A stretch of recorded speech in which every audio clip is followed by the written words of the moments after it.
Hello, and welcome to Irish Opera Podcast. This podcast is made possible by Blueberry.com. If you're thinking of starting your own podcast, head over to Blueberry.com and use offer code Irish Opera to get your first month of hosting for free. That's Irish Opera, capital I, capital O, no spaces, for your first month of hosting for free. We've spoken about a lot of dead composers thus far on the podcast, so it's really nice to have a living, breathing one for this week's guest.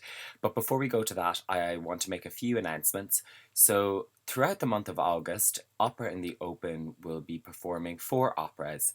Every opera takes place on Thursday at 1 p.m. in Wood Quay in Dublin 8.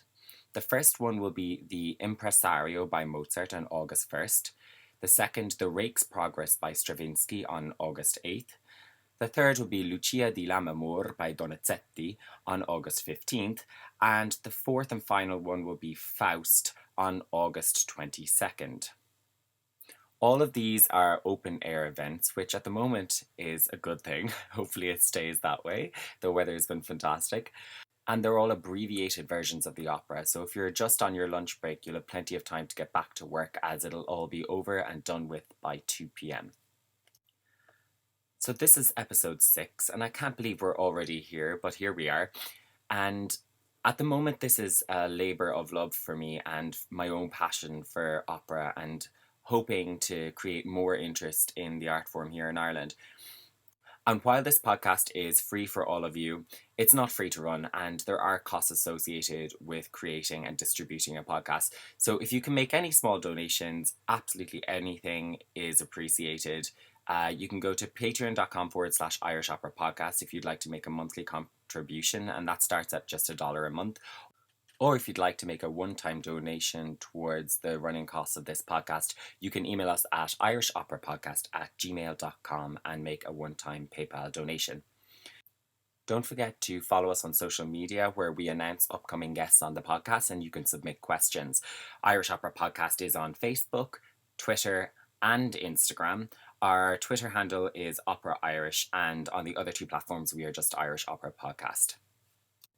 If you have any feedback or suggestions you'd like to make, I absolutely love hearing from people, so send a DM or email us at irishoperapodcast@gmail.com, and I'm more than happy to take on whatever is constructive. But without further ado, we'll talk to Andrew Synnott now. Hi Andrew, how are you? How are you doing, Kevin? Not too bad. So you started out as a pianist, did you? And learned the piano first as a child? Yes, well, yeah. So I took the normal route, the begrudgingly learned the piano for lots of years before I got in any way interested in it. But I went to, the big thing I suppose that happened to me in my early development was I went to St. Finian's in Mullingar. It was a music scholarship. Yeah. And I started learning the organ, which was the instrument that I suppose first achieved any kind of decent level of proficiency on. Yeah. So I started in piano, as all organists do, but I then I started to kind of develop what you might call a sympathy for the instrument before I developed any sympathy for the piano, interestingly. Okay. I guess that there was I had a kind of an epiphany moment at around the age of 15 or 16 where things seemed to just kind of make sense to me. So years spent just kind of learning scales and grade pieces and stuff became what you might think would be an interest that fed into my later development. Yeah. I suppose particularly as a composer. Yeah.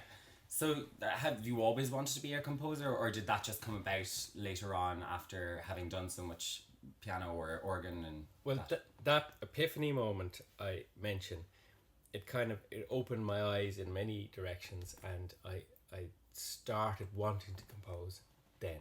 So yeah. As soon as I started to understand what I was doing as a player,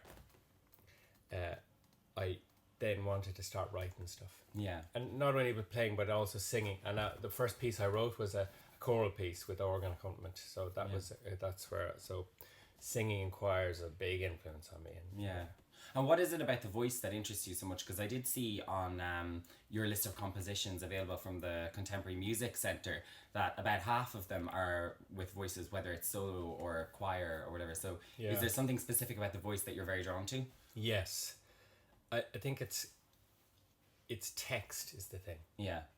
As a text, as a motivator, and as a kind of a shaper of what the composition might be.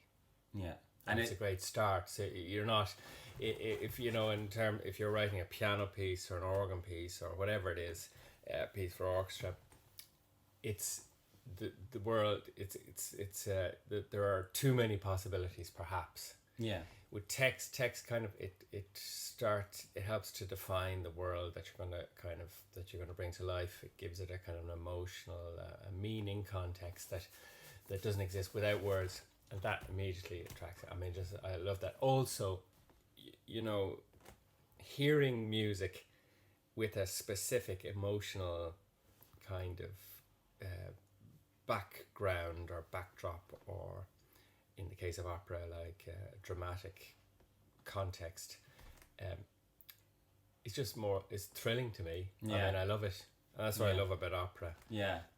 But not only opera, song as well, and choral stuff. Like, I mean, all the great works of Bach, and I mean, I'm a massive Bach fan, and it's that kind of relationship to it that he had, the way he was able to bring specific text, mostly religious text, to life, and to give it a really, really strong emotional life, I suppose. Yeah. Well, Bach was very religious, so Yeah, it was all religious for him, pretty much, apart from coffee and stuff. But I mean, he obviously loved coffee too with us. Yeah, he was very inspired by the Bible, anyway, for sure. You've worked quite a lot as an arranger and a conductor. Is that why you started composing opera? Was that kind of a lead-in and just a natural progression? Yeah, I guess it's directly as a result of conducting and working on operas and working with opera singers that the specific interest in opera kind of started. My first operatic stuff to write was I was writing for a theatre company for Pan, and they wanted to do a version of Macbeth that had different stylistic approaches to the different parts of the play, and so the director Gavin Quinn, he chose to set the kind of the heightened emotional moments of the play as opera, and so I wrote these kind of arias and duets, and they were set and recorded, and so the singers sung them to these backing kind of opera backing tracks. But it was, I found the whole thing amazing, like fabulous, for just unlocking what I had to offer as a composer. Yeah. And so then the next step was to write an actual opera, which I did in Breakdown, which you were. I was delighted to have you singing in. All of the DIT Conservatory students. That's it. Yeah, was it 4 years ago? I think it was 2015. So 4 years ago. Yeah. It seems it's a quick 4 years. Yeah, it is, isn't it? Anyway, it was to me like that was a natural thing to do. And I think it, as I say, it kind of exploits what I have to, like, I mean, I think I'm good with text and with kind of drama. I've been around theatres for so long. I have a feel for what might happen in a theatre, and I think that really helps if you're writing an opera. Yeah, of course, yeah, because it's so story driven. And well, if it is story driven, I mean, some operas have gone in all kinds of ways now. I mean, well, because they're kind of conceptual type style, Einstein on the beach type of thing. But and all kinds of kind of ways of kind of almost taking it away from its roots. Yeah. What really interests me about opera is the stuff that is rooted in its past, which is telling stories, creating heightened emotional states. Yeah.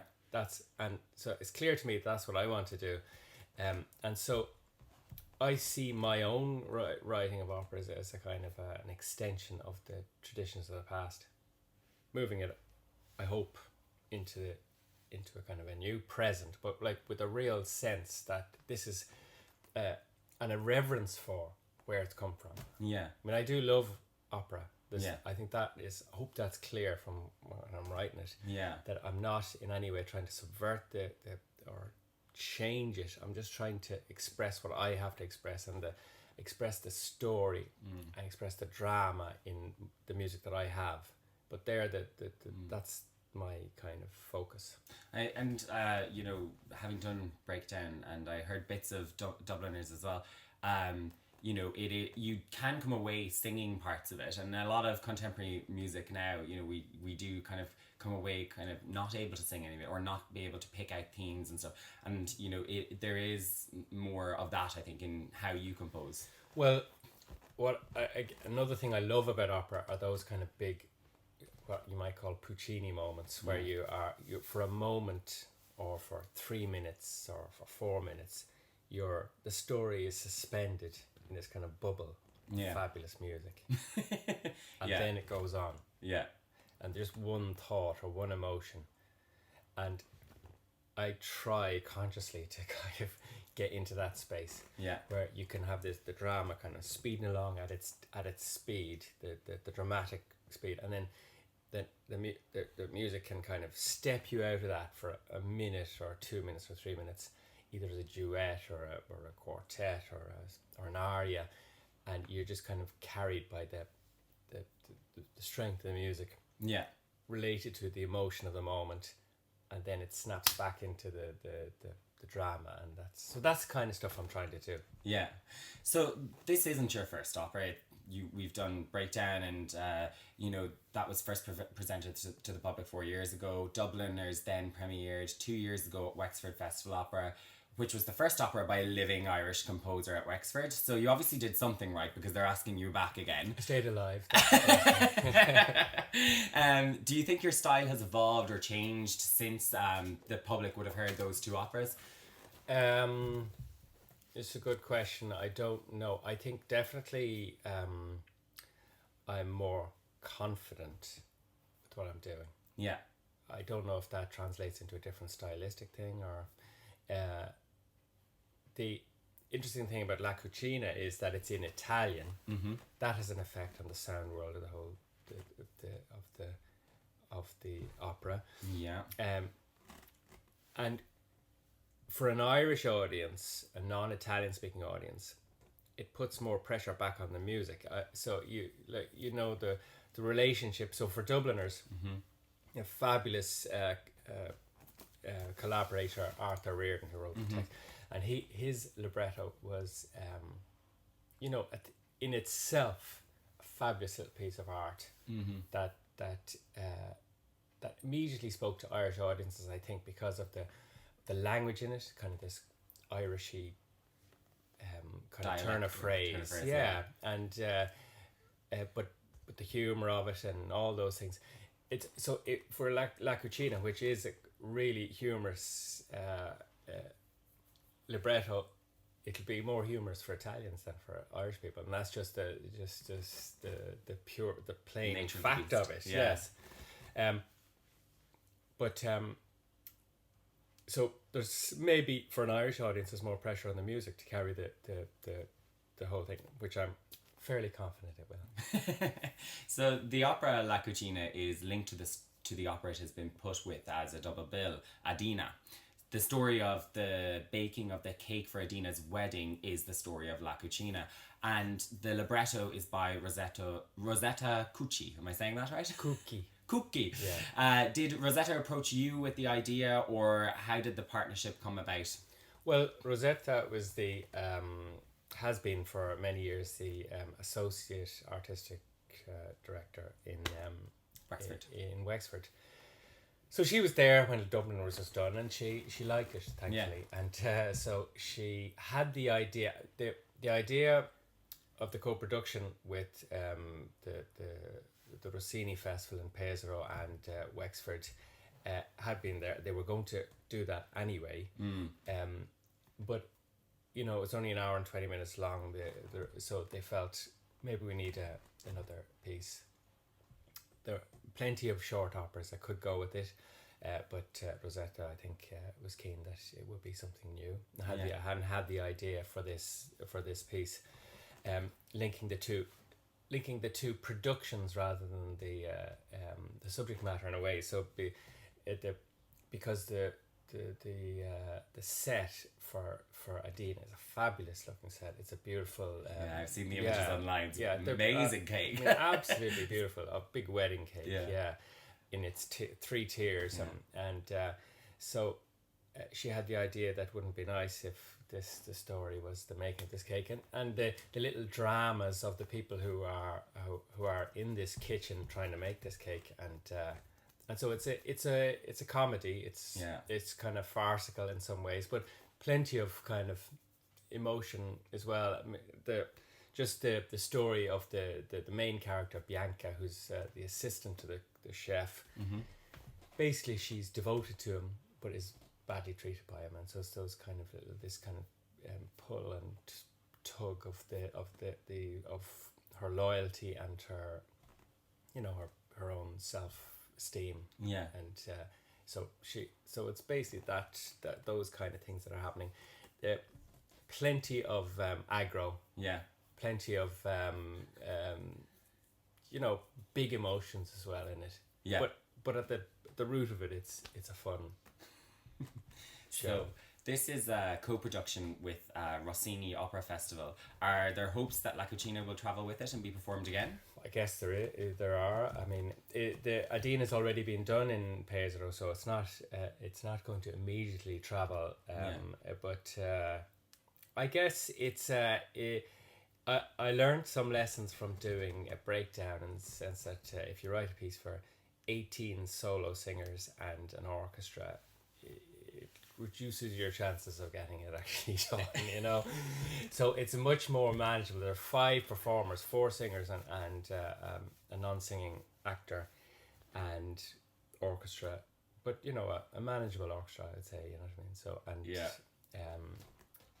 it's amazing what you can achieve with that group of people. Yeah. Well, I was going to actually ask you about that, because sometimes opera can be kind of prohibitively expensive, and the breakdown was a very big cast, and it had a chorus and everything, and we were talking to Una Hunt last week, which I was just saying to you a few minutes ago, and she was saying, like, Balfe in his day was like so plagued with financing problems, and these things never really go away. Opera is just such a huge scale art form with so many collaborating artists, be they singers and dancers and conductors and musicians and everything, and the size of the orchestra and the size of the cast that has to be on stage can be hugely dependent on whether it's going to get done again. So this is a much smaller. Is it as small as Dubliners? Dubliners was quite a small Dubliners had production. There's 2 operas in Dubliners. One had 4 singers, one had 6, and piano and string quartet. So it's like very, very manageable.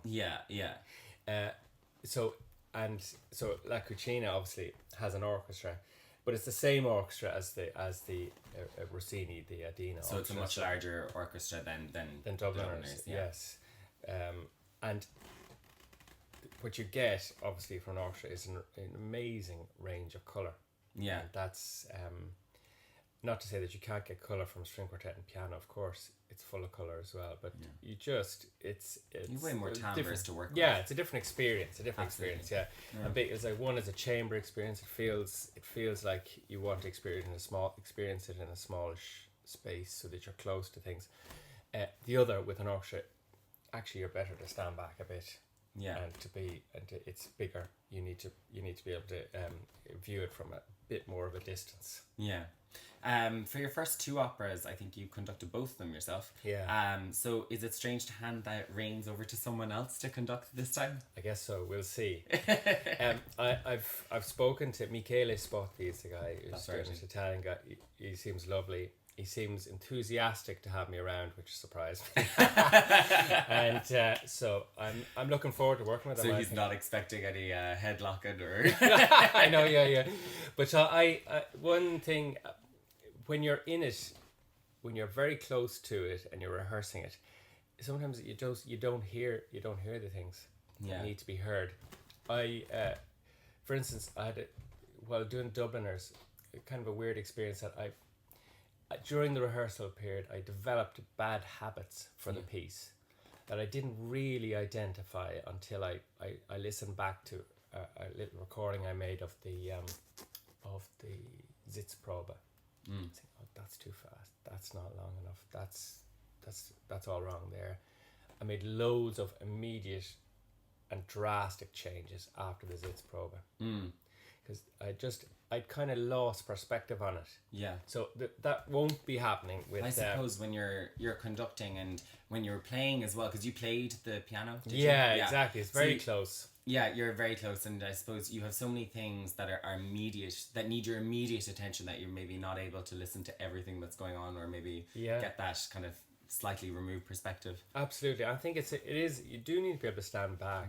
I mean, I think it's no coincidence that what we kind of perceive as the kind of ideal performances of things are all recordings, not live recordings. They're recordings made with people kind of nipping up and down to the recording booth and listening back to things.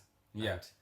And, and people and conductors who are recorded multiple times, and they're, they make their mistakes. Yeah. But they can fix them. Mm-hmm. And I think it's reasonable to expect that people will make mistakes and not get things fully right or want to change things. And that's what recordings give you. It gives you a chance to do that. Interestingly, you don't get that. Most people don't get that opportunity in their performing life. They're just fired out on stage and told, they're given a week to prepare. They're told, go out and entertain them. Yeah. And then we'll pay you whatever we're going to pay you, and then they'll forget about you, and it's gone. But also the chance to learn from it is kind of gone as well. Now, obviously, we learn obviously all the time when we perform. Like, I'm going to do that differently next time. I'm not going to do it so fast. I'm going to try and be a bit more careful with this. I'm going to practice it for this bit a bit more, whatever it is. Yeah. But the perspective is a great thing. And I think certainly as a conductor of your own stuff, you can lose perspective. That's really all I'm saying. And so it's nice now to be able to step back and just to sit there and listen and think, could that be a bit faster? Could that be a bit slower? Could this be a little bit louder? All those little things. Yeah. Tiny adjustments. Yeah. Well, I suppose, as singers, I don't know what singers did before we got all of these recording devices, but I mean, singers these days, we record all of our coachings and our singing lessons and everything, and we listen back, and it's one of the most useful tools, because when someone is explaining something to you and you keep trying it, you don't necessarily know what's coming out and what's being heard by extra ears, and that's why, so many singers, whether they're Renee Fleming at the Met, still have, a singing teacher in their 40s and their 50s. It never goes away. But one of the most useful things is having those recordings and then hearing it and hearing the critique and hearing it again and going, oh, now I can kind of really understand what they're saying, because you get that removed. Well, before recording devices, I would say that it was having somebody that you could trust, someone that knew their arse from their elbow, kind of. Yes. Now, these are things that are very hard to quantify, especially if you're young and you've no experience of what's out there. You take what you get. You arrive and you say, "Can I come to you for lessons? Can I?" Yes, Grant. I want to learn how to sing. Sure. and you don't know. You just simply don't know. And the chemistry between a singing teacher and a singer is a delicate, and it's a kind of almost unquantifiable thing. Yeah. And getting it right, I mean, how are you supposed to know whether you're going to get it right or not? Yeah. Well, I suppose as a composer, whether you get it right is, you find out from the audience. Well, indeed. Well, audience, I find, is another interesting thing that I care about audience. I really do. I mean, there is some sense that there may be a developing kind of disdain for audience reaction, kind of being pleasing everybody is bad. Yeah. I don't like that. Now, I'm not saying for a second that we should kind of dumb stuff down. I think the music really, as soon as you start dumbing things down, you just feel all the excitement and interest just kind of get drains out of it. But I definitely, the way I approach it is that I look at myself as the audience. Is that the kind of stuff I'd love to hear? Yeah. If it is, then I give it the thumbs up. Yeah. If for a second I think that's a bit, it's not doing the job there.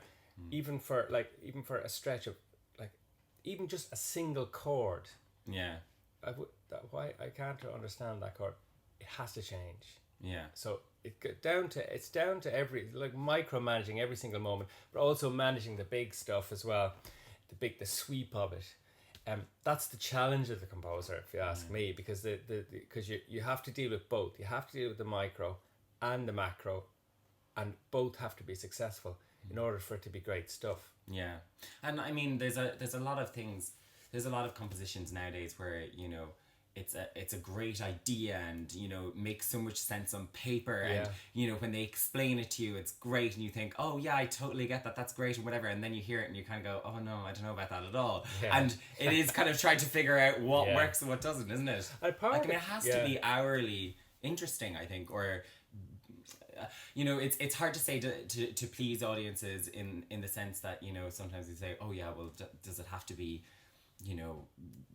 easier on the ear? Not necessarily, but there is an idea that sometimes as a composer that you're creating an experience for an audience, and if it makes them uncomfortable, that's a good thing, or if it makes them one way, it's a bad thing, or I guess there's so many possibilities that and sometimes there's some fabulous Irish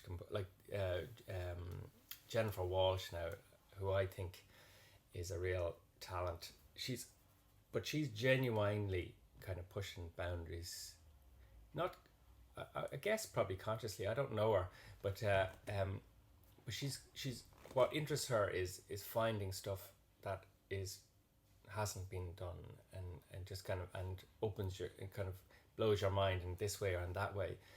I'm not like that at all.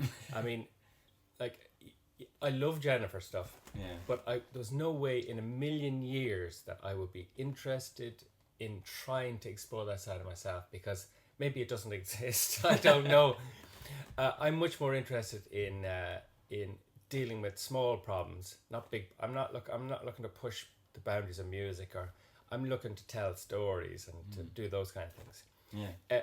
And for a second, I wouldn't say that one is better than the other. I think they're just different.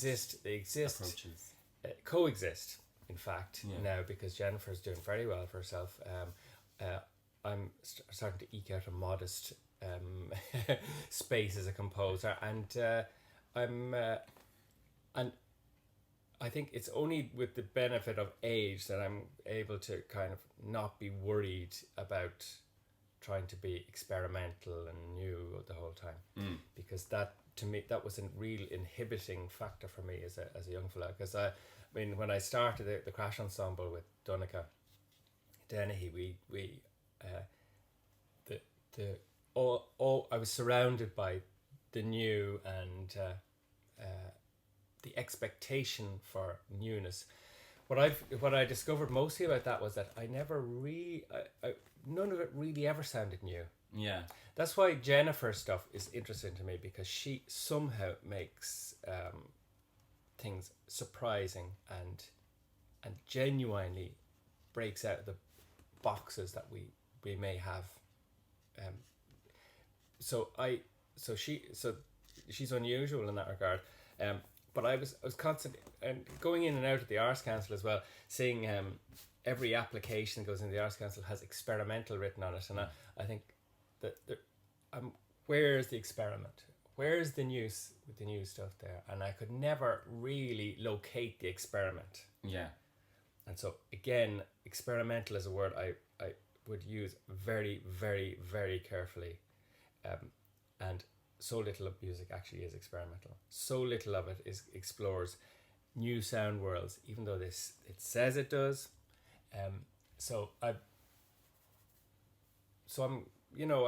a little bit skeptical about some things. Yeah. But at the same time, everybody has the right to kind of throw their voice in there, and it's really a case of hoping for the best then after that. I think the 20th century, at least this is my own kind of thinking on it anyway, is that there was a kind of obsession over newness and about things being new and original and not being similar to what came before, whether it was, movements of minimalism or serialism or whatever. But if you looked back previously, composers always built upon what, went before. Mozart built on Bach and Handel, and, it didn't... It wasn't a revelation and completely changing, and they didn't throw out the baby with the bathwater, essentially. You know what I mean? I think sometimes they did in the 20th century. Yeah, well, I think in the case of Mozart and Bach, that's an interesting example because, Bach, even his children were they kind of rejected his heavily contrapuntal approach to writing and simplified it.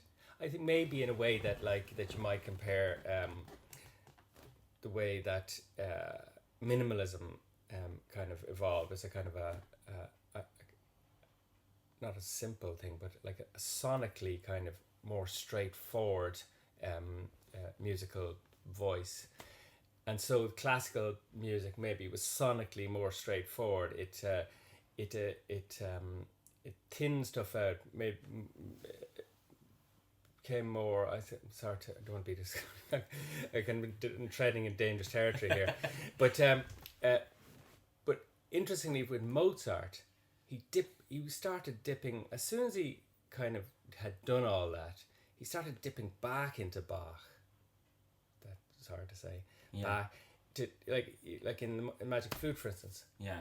There's that fabulous chorale prelude where the armed men and Pamina and Tamino. Oh, it's unbelievable. That's actually my favorite part of that entire opera. I love it. I mean, could you it's very Bachian, stylistically, and so masterful, of course. That Mozart, he could do anything he wanted. An interesting thing about Mozart as well that you detected in his letters to his father is that he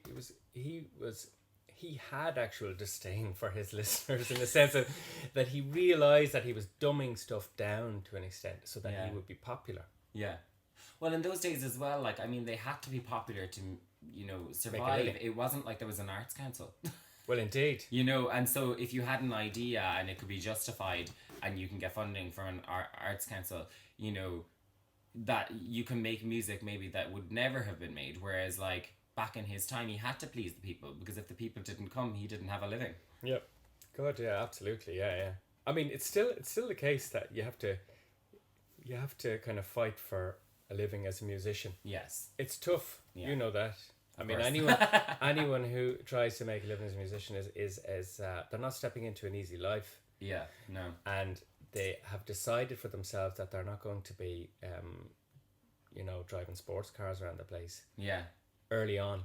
Yeah. And they're going to there's a bit of there's an element of struggle.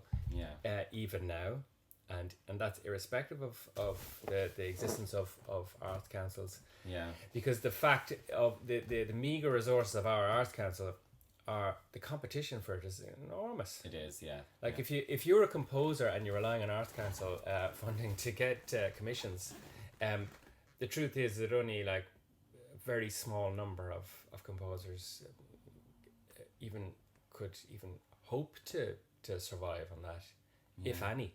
Yeah.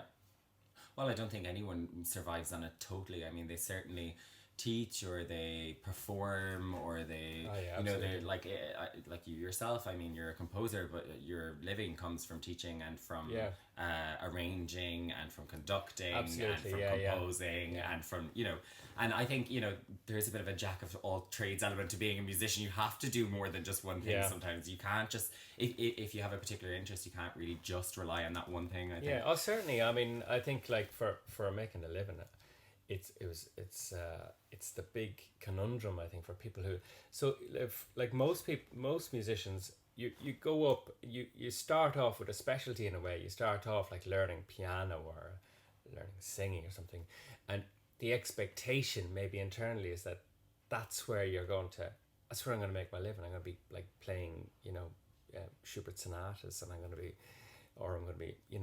singing in the operas, doing all the big roles around Europe, and just life doesn't work out like that. And you also your responsibilities as a young man or woman, and supporting yourself. Responsibilities grow with life, and kids, and the cost of things, So you do really have to keep on your toes when it comes to making a living. Absolutely, that's part of the fun of it. Is part of is doing everything. Yeah, as well, and you have an interesting life because you're changing so much and evolving. Yeah. No, it's not all interesting. Let me just say. But most we do think sometimes we maybe hate, but pays the bills. But I mean, I have no complaints at all. None at all, ever in your life. Yeah, exactly. I'm completely content. The story of La Cucina is linked to Rossini's Adina. Is the music at all influenced by Rossini's style, or not to say that they're similar? Are they complementary? Or no, there's no stylistic elements that are comparable, but the spirit of Rossini, kind of the jocoso spirit of him, is present. The opera La Cucina finishes with a quote. The last bit is a quote from Rossini himself. It's about kind of it's making the most of life. That's what you don't let things pass without tasting them, Yeah. So that kind of effervescence of his thought world, is I try and recreate that. So it's a bubbly and kind of joyous piece. That's what I've tried to make it into. Good stuff. Well, I sent out a few posts to see if we had any listeners' questions, and Moira Flavin gave us a little tweet and asked, which operatic composers most inspire or influence you? By the way, she also said she loved the score and she's having a great time learning it. Great, so that's fab. I'm absolutely delighted Moira can sing. I think she's a superb singer. I mean, really great. So, in answer to her question, I think instinctively when I listen to operatic music, the composers that I love the most are the Italians Verdi and Puccini. Now, that's not to say that my music sounds like Verdi and Puccini. I mean, it may in places, but there's so many influences to my musical style, like French organ music. There's all the German composers, all the Austrians. I mean, Benjamin Britten, a fabulous composer, one that I spent a lot of time listening to Benjamin Britten when I was a young fella. Stravinsky, of course. All these, I mean, like all the I think the main thing about that, what I try to do in music is to make sure the harmony is dynamic. So all these composers who have got dynamic harmony that kind of changes from moment to moment as it kind of responding to text in the case of and drama. There's certain types of composition where the harmony remains more static or is based on pedal notes, or and that doesn't interest me so much, and so I try and do a different thing, but the dynamic harmonic language. And there's no doubt but Puccini and Verdi, of course, had that going in spades. So these and great thing about both of these composers is they great flair for melody. I don't think I've achieved that similar flair yet, but I'm. That's still time. That's what I'm working. That's what I'm working towards. You know what I mean? This kind of interesting about Verdi. He wrote his operas. The libretto was completed first in total, and then he spent a month maximum writing the melody and the bass, just the melody and the bass, from start to finish. The opera completed melodically and with the bass. Yeah. And obviously he knew as he was going along, I'm going to put, there's going to be trombones doing that, and there's going to be, I knew what the harmonies were as he was filling it out. But the bare bones of it, but with melody as the main kind Driver. of driver of the thing, you know. Yeah. Now that's not the case with me, because I work, I kind of do every bar. It's almost complete. Yeah. As you go along, so it's a different style of composing, and with the different style, there's a different outcome, of course. So it's a complicated question that Maura has asked. but I mean, what inspired me to write operas is Verdi and Puccini. Yeah. I think. Good inspiration. Yeah. She also asked, do you think of specific singers when you're composing? Yes and no, because without knowing the details of the casting. Yeah. But so actually, in this case, did the casting come or before or after you finished the opera? It came kind of halfway through. Yeah.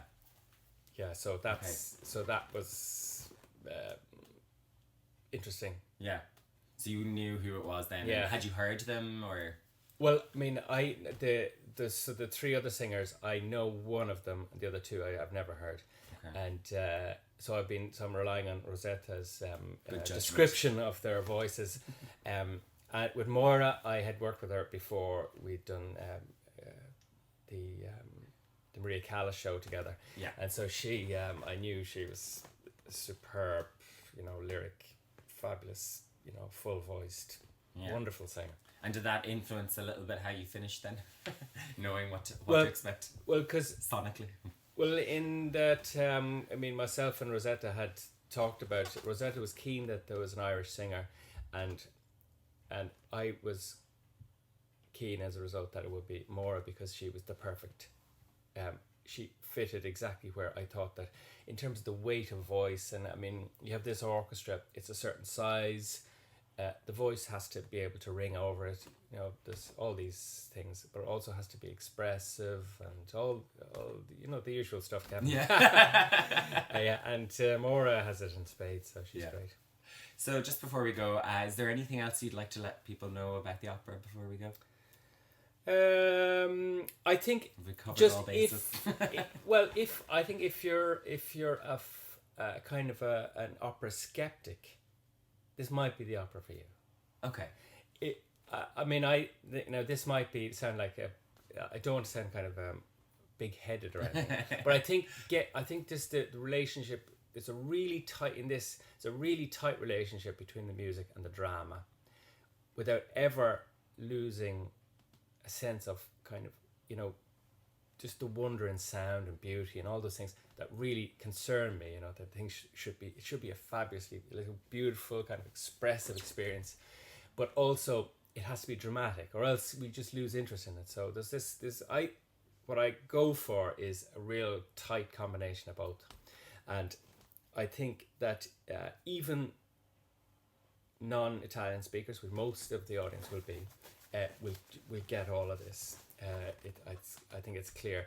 There's another interesting factor in this, that the director is the librettist. That's right, yeah. And that's a really interesting thing, because it means that every single moment will have been thought out in advance.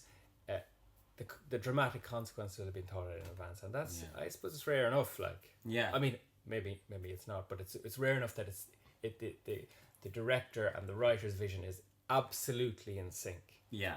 Just because of the way it's been written. Yeah. Well, thanks a million for sitting down with me today, and best of luck with the opera. I hope it goes really well. Thank you very much. Cheers. So go get your tickets for La Cucina and Adina at the Wexford Festival Opera on Thursday the 24th of October, which is an evening show at 8. Sunday is a matinee on the 27th of October at 3 p.m.